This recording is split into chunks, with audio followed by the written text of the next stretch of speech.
Harry Potter and the Sorcerer's Stone, Chapter 10, Halloween. Malfoy couldn't believe his eyes when he saw Harry and Ron were still at Hogwarts the next day, looking tired but perfectly cheerful. Indeed, by the next morning, Harry and Ron had thought that meeting the three-headed dog had been an excellent adventure, and they were quite keen to have another one. In the meantime, Harry filled Ron in about the package that seemed to have moved from Gringotts to Hogwarts, and they spent a lot of time wondering what it could possibly be.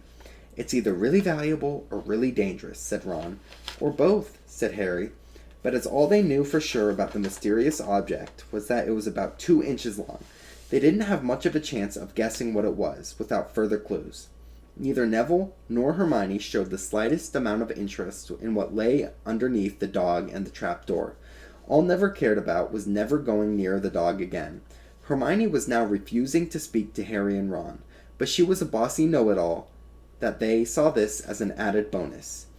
All they really wanted to know was a way of getting back at Malfoy, and to their great delight, just a thing arrived when the post about a week later. As the owls flooded into the great hall, as usual, everyone's attention was caught by one thin package carried by 6 large screech owls. Harry was just as interested as everyone else to see what was in this large parcel, and was amazed when the owl soared down and dropped it right in front of him, knocking his bacon onto the floor. They had hardly fluttered out of the way when another owl dropped the letter on top of the parcel. Harry ripped open the letter first, which was lucky because it said, "Do not open the parcel at the table. It contains your new Nimbus 2000, but I don't want everyone knowing you've got a broomstick or they will all want one. Oliver Wood will meet you tonight on the Quidditch pitch at 7 o'clock for your first training session. Professor M. McGonagall." Harry had difficulty hiding his glee at the note he passed Ron. "A Nimbus 2000? Ron moaned enviously. "I'd never even touched one." They left the hall quickly, wanting to unwrap the broomstick in private before their first lesson. But halfway across the entrance hall, they found the way upstairs barred by Crabbe and Goyle. Malfoy seized the package from Harry and felt it. "That's a broomstick," he said, throwing it back to Harry with a mixture of jealousy and spite on his face. "You'll be in for it this time, Potter. First years aren't allowed to have them." Ron couldn't resist. "It's not any old broomstick," he said. "It's a Nimbus 2000. "What did you say? You've got it at home, Malfoy? A Comet 260? Ron grinned at Harry. "Comets looks flashy, but they're not in the same league as the Nimbus." "What would you know about it, Weasley? You couldn't afford half the handle," Malfoy snapped back. "I suppose you and your brothers have to save up, twig by twig." Before Ron could answer, Professor Flitwick appeared in Malfoy's elbow. "Not arguing, boys," he squeaked. "Potter's been sent a broomstick, Professor," said Malfoy quickly. Yes, that's right," said Professor Flitwick, beaming at Harry. "Professor McGonagall told me about the special circumstances, Potter. What model is it?" "A Nimbus 2000, sir," said Harry, fighting not the urge not to laugh at the look of horror on Malfoy's face. "And it's really thanks to Malfoy here that I've got it," he added. Harry and Ron headed upstairs, smothering their laughter at Malfoy's obvious rage and confusion. "Well, it's true," Harry chortled as they reached the top of the marble staircase. "If he hadn't stolen Neville's Remember-All, I wouldn't be on the team." "So I suppose you think that's a reward for breaking the rules," came an angry voice just behind them. Harry was stomping up the stairs, looking disapprovingly at the package in Harry's hands. "I thought you weren't speaking to us," said Harry. "Yes, don't stop now," said Ron. "It's doing us so much good." Hermione marched away with her nose in the air. Harry had a lot of trouble keeping his mind on his lessons that day. It kept wandering up to the dormitory where his new broomstick was lying under his bed, or straying off to the Quidditch pitch where he'd be learning to play that night. He bolted his dinner that evening without noticing that he was eating. Then he rushed upstairs with Ron to unwrap the Nimbus 2000. "Wow," said Ron. That broomstick rolled into Harry's bedspread. Even Harry, who knew nothing about the different brooms, thought it looked wonderful, sleek and shiny, with a mahogany handle. It had a long tail of neat, straight twigs, and Nimbus 2000 written in gold near the top. As 7 o'clock drew near, Harry left the castle and set off towards the Quidditch pitch in the dusk. He had never been inside the stadium before. Hundreds of seats were raised in stands around the pitch so that spectators were high enough to see what was going on. At either end of the pitch there were 3 golden poles and hoops at the end. They reminded Harry of the little plastic sticks Muggle children blew bubbles through, except they were 50 feet high. Too eager to fly again to wait for it, Wood mounted Harry's broomstick and kicked off from the ground. What a feeling! He swooped in and out of the goalpost and then sped up down the pitch, the Nimbus 2000 wherever he wanted at the lightest touch. "Hey, Potter, come down!" Oliver Wood had arrived. He was carrying a large wooden crate under his arm. Harry landed next to him. "Very nice," said Wood, his eyes glinting. "I see what McGonagall meant. You really are a natural. I'm just going to teach you the rules this evening. Then you'll be joining team practice 3 times a week." He opened the crate. Inside were 4 different sized balls. "Right," said Wood. "Now Quidditch is easy enough to understand. It's not too easy to play. There are 7 players on each side. 3 of them are called chasers." "3 chasers," Harry repeated, as Wood took out a bright red ball about the size of a football. "This ball is called the quaffle," said Wood. "The chasers throw the quaffle to each other and try to get it through one of the hoops to score a goal. 10 points every time the quaffle goes through one of the hoops. Follow me?" "The chasers throw the quaffle and put it through the hoops to score," Harry recited. "So that's sort of like a basketball on a broomstick with 6 hoops, isn't it?" "What's basketball?" said Wood curiously. "Never mind," Harry said quickly. "Now there's another player on each side who's called the keeper. I'm keeper for Gryffindor. I have to fly around our hoops to stop the other teams from scoring. 3 chasers, 1 keeper," said Harry, who was determined to remember it all. "And they play with the quaffle." "Okay, we got that. So what are they?" He pointed at 3 balls inside the box. "I'll show you now," said Wood. "Take this." He handed Harry a small club, a bit like a rounder's bat. "I'm going to show you what the bludgers do," Wood said. "These are the bludgers." He showed Harry 2 identical balls, jet black, and slightly smaller than the red quaffle. Harry noticed that they seemed to be straining to escape the straps holding them inside the box. "Stand back," Wood warned Harry. He bent down and freed one of the bludgers. At once, the black ball rose high into the air and pelted straight at Harry's face. Harry swung it with the bat to stop it from breaking his nose and sent it zigzagging away into the air. It zoomed around their heads and shot at Wood, who dived on top of it and managed to pin it to the ground.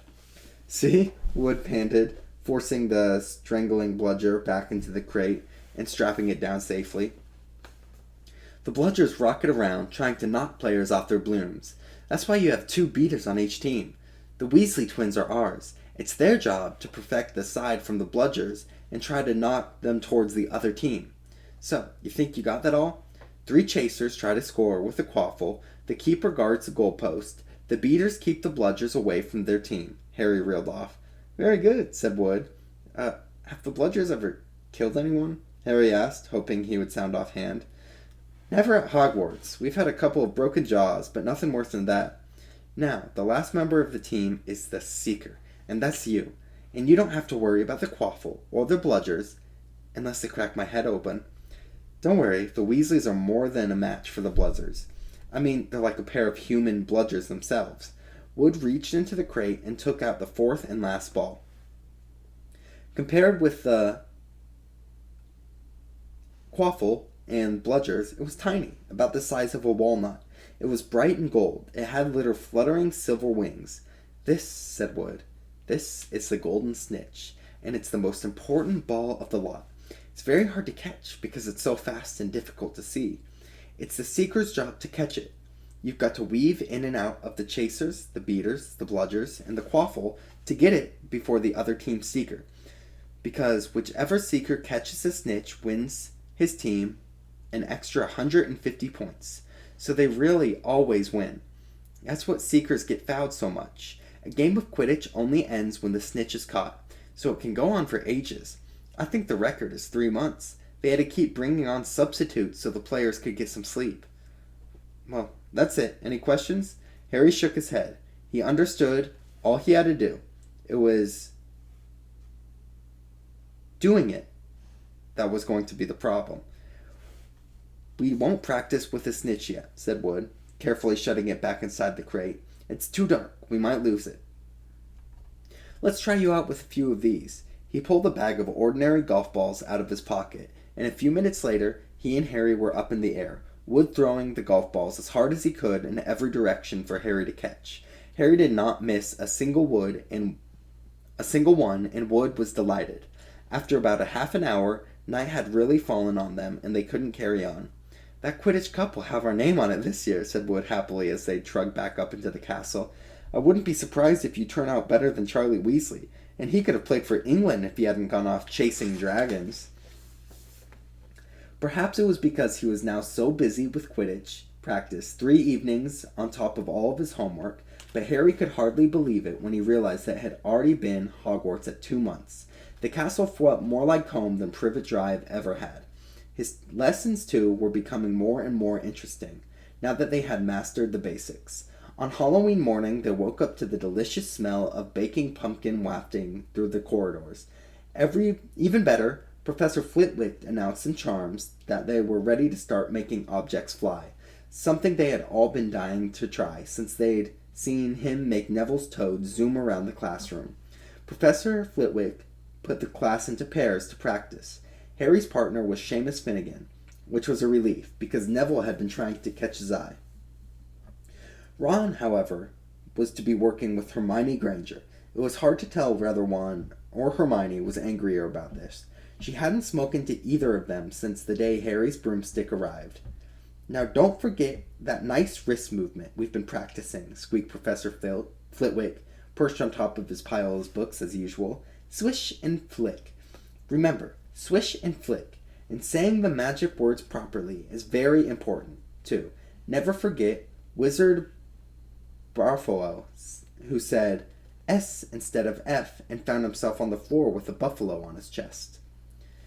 It was very difficult. Harry and Seamus swished and flicked, but the feather they were supposed to be sending skywards just lay on the desktop. Seamus got so impatient that he prodded it with his wand and set fire to it. Harry had now put it out with his hat. Ron at the next table wasn't having much luck. "Wingardium Leviosa," he shouted, waving his hands like a small windmill. "You're saying it wrong," Harry heard Hermione say. "It's Wingardium Leviosa. Make the gar nice and long." "You do it then, if you're so clever," Ron snarled. Hermione rolled up the sleeves of her gown, flickered her wand, and said, "Wingardium Leviosa." The feather rose off the desk and hovered about 4 feet above their heads. "Well done!" cried Professor Flitwick, clapping. "Everyone see, Miss Granger's done it." Ron was in a very bad temper by the end of the class. "It's no wonder no one can stand her," he said to Harry as they pushed their way into the crowd corridor. "She's a nightmare, honestly." Someone knocked into Harry as they hurried past him. It was Hermione. Harry caught a glimpse of her face, and it was startled to see that she was in tears. "I think she heard you." "So?" said Ron, but he looked a bit uncomfortable. "She must have noticed she's got no friends." Hermione didn't turn up the next class, and wasn't seen all afternoon. On their way down to the Great Hall for Halloween feast, Harry and Ron overheard Pavarti Patel telling her friend Lavender that Hermione was crying in the girls' toilets and wanted to be left alone. Ron still looked more awkward at this, but a moment later they had entered the Great Hall, where Halloween decorations put Hermione out of their minds. 1,000 live bats fluttered from the wall's ceiling, while 1,000 more swooped over the table in low black clouds, making the candles in the pumpkin stutter. The feast appeared suddenly on the golden plates, as it had at the start of term banquet. Harry was just helping himself to a jacket potato when Professor Quirrell came up sprinting into the hall, his term askew and terror on his face. Everyone stared as he reached Professor Dumbledore's chair. He slumped against the table and gasped, "Troll! In the dungeons! Thought you ought to know." Then he sank to the floor in a dead faint. There was an uproar. It took several purple firecrackers exploding from the end of Professor Dumbledore's wand to bring it to silence. "Prefects," he rumbled, "lead your houses back to the dormitories immediately." Percy was in his element. Follow me. Stick together, first years. No need to fear the trolls if you follow my orders. Stay close behind me now. Make your way. First year's coming through. Excuse me, I'm a prefect." "How could a troll get in?" Harry asked as they climbed towards the stair. "Don't ask me. They're supposed to be really stupid," said Ron. "Maybe Peeves let 'em in for a Halloween joke." They passed a different group of people, hurrying in different directions. As they jostled their way through the crowd of confused Hufflepuff, Harry suddenly grabbed Ron's arm. "I've just thought about Hermione." "What about her?" "She doesn't know about the troll." Ron bit his lip. "Oh, all right," he snapped, "but Percy'd better not see us." Ducking down, they joined the Hufflepuffs going the other way, slipped down a deserted corridor, and hurried towards the girls' toilets. They had just turned the corner when they heard quick footsteps behind them.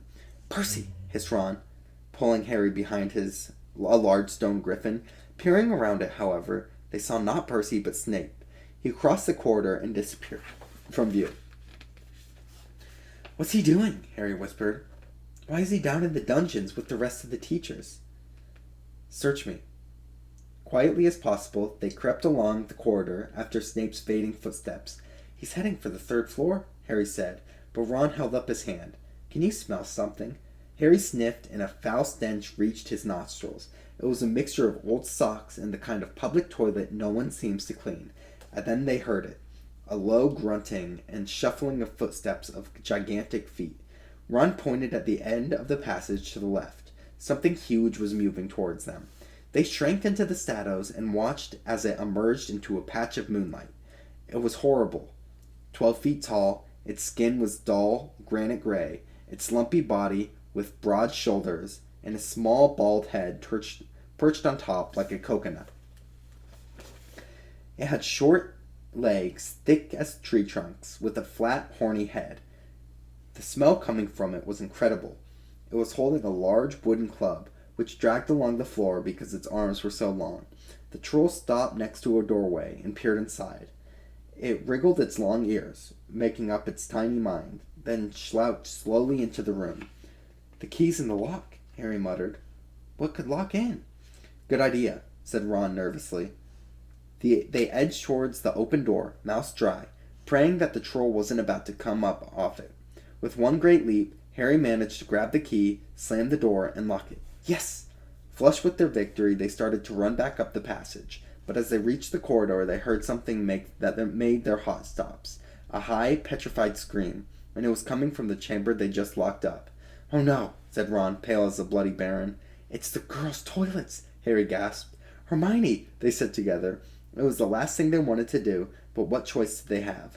Wheeling around, they sprinted back to the door and turned the key. Fumbling in their panic, Harry pulled the door open, and they ran inside. Hermione Granger was shrinking against the wall opposite, looking as though she was about to faint. The troll was advancing on her, knocking the sinks off the walls as it went. "Confuse it," said Harry desperately to Ron, and sneezing a tap, he threw it as hard as he could against the wall. The troll stopped a few feet from Hermione. It lumbered about, blinking stupidly to see what made the noise. Its mean little eyes saw Harry. It hesitated, then made for him, instead of lifting its club as it went. "Oh, pea-brain," yelled Ron from the other side of the chamber, and he threw a metal pipe at it. The troll didn't even seem to notice the pipe hitting its shoulder, but heard the yell and paused again, turning its ugly snout towards Ron instead of Harry. "Come on! Run! Run!" Harry yelled at Hermione, trying to pull her towards the door, but she couldn't move. She was flat against the wall. Her mouth lay wide open with terror. The shouting and echoes seemed to be driving the troll berserk. It roared again and started towards Ron, who was nearest and had no way to escape. Then Harry did something that was both very brave and very stupid. He took a great running jump and managed to fasten his arms around the troll's neck from behind. The troll couldn't feel Harry hanging there, but even a troll will notice if you stick a bit of wood up its nose. And Harry's wand had still been in his hand when he jumped. It had gone straight up one of the troll's nostrils. Howling with pain, the troll twisted and flailed its club, Harry clinging on for dear life. Any second the troll was going to rip him off or catch him with a terrible blow of the club. Hermione had snuck into the floor in fright. Ron pulled out his own wand. Not knowing what he was going to do, He heard himself cry the first word that came into his head. Wingardium Leviosa. The club flew out of the hand. The club flew suddenly out of the troll's hand, rose high and up into the air, turned slowly over, and dropped, with a sickening crack, onto the owner's head. The troll swayed on the spot, then fell flat onto its face, with a thud that made the whole room tremble. Harry got onto his feet. He was shaking and out of breath. Ron was standing there, wand still raised, staring at what he'd done. It was Hermione who spoke first. Is it dead? I don't think so, Harry. It's just been knocked out.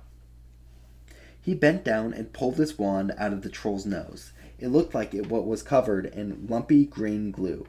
Ugh, troll bogies. He wiped it off on his trousers. A sudden slamming and loud footsteps made the three of them look up. They hadn't realized what a racket they had been making, but of course, someone downstairs must have heard the crashes and the troll's roars. A moment later, Professor McGonagall had come bursting into the room, closely followed by Snape, with Quirrell bringing up in the rear. Quirrell took one look at the troll and let out a faint whimper and sat quickly down on the toilet, clutching his heart. Snape bent over the troll. Professor McGonagall was looking at Ron and Harry. Harry had never seen her look so angry. Her lips were white. Hopes of winning 50 points for Gryffindor faded quickly from Harry's mind. What on earth were you thinking of? Said Professor McGonagall, a cold fury in her voice. Harry looked at Ron, who was still standing there with his wand in the air. You're lucky you weren't killed. Why aren't you in your dormitory? Snape gave Harry a swift, piercing look. Harry looked at the floor. He wished Ron would put his wand down. Then a small voice came out of the shadows. Please, Professor McGonagall, they were looking for me. Miss Granger! Hermione had managed to get her to her feet at last. I went looking for the troll because I thought I could deal with it on my own, because I've read so much about them. Ron dropped his wand. Hermione Granger, telling a downright lie to a teacher.